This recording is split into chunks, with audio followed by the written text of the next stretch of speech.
مزے کی بات جب ان سے ایگریکلچر کے لیے ان سے سوال پوچھا تو ہمیں کہتے ہیں جی 2% ایگریکلچر کے لیے رکھا ہے، یعنی کہ پورے پاکستان کی اکانومی 70% کسان پاکستان میں بنتا ہے، اس کے لیے صرف 2%، 15 ارب روپے کا بجٹ پورے پاکستان کی زراعت کے لیے رکھ دیا گیا ہے۔ جناب آپ نے گندم نہیں لینی مت لیجئے، آپ 4000 پہ گندم بھی لے سکتے ہیں، آپ پاس ایریت نہیں ہے۔ آپ نے آج 2500 میں ہماری گندم برباد کر کے پاکستان کی پنجاب کی گندم برباد کر دی ہے۔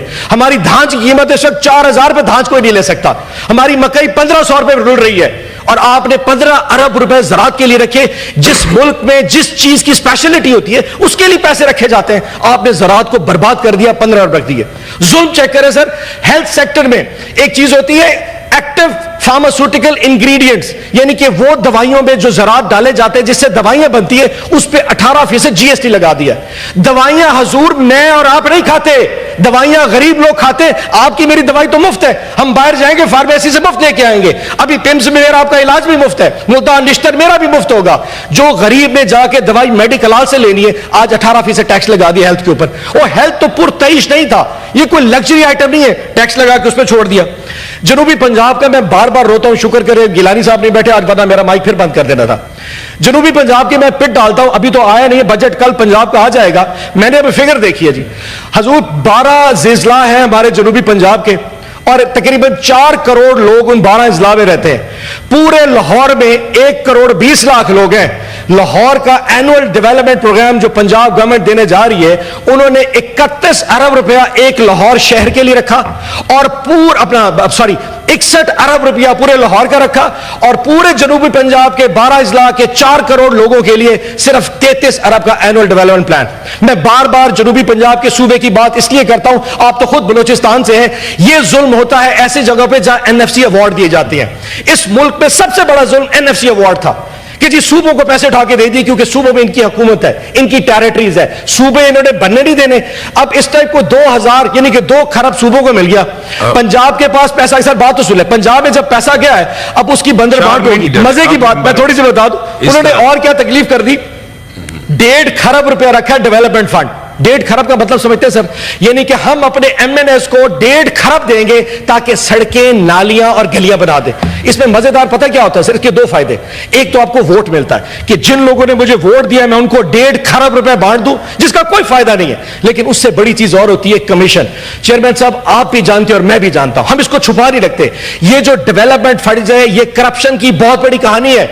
صوبوں میں علیحدہ علیحدہ ریٹ ہوں گے، میں کسی صوبے کا نام نہیں لوں گا، لیکن پنجاب میں اس کا ریٹ 10% کمیشن ہے، جس سے ڈپٹی کمشنر بھی کھاتا ہے، اوور سیئر بھی کھاتا ہے، سپروائزر بھی لیتا ہے، جو وہاں پہ ایگزیکٹو انجینئر بیٹھے ہوئے ایکسینز کہتے ہیں وہ بھی کھاتے ہیں، اور جو عوامی نمائندہ اگر اس کا دین قبول کرے، اگر وہ سمجھتا ہے تو 5% وہ بھی کھاتا ہے۔ سو 1.5 کھرب روپے کے اوپر اس دفعہ یہ لوگ 30 ارب روپے کمیشن کے نام پہ کھایا جائے گا، کوئی قبول کرے یا نہ کرے، لیکن یہ اپنے MNS کو پیسے دیں گے، ہمارے MNS کو نہیں۔ پاکستان میں ریٹیلر اس وقت 30 لاکھ ریٹیلر ہے دکانیں، FBR کے پاس رجسٹرڈ صرف 50,000 ہے، اس پہ ٹیکس نہیں لگایا۔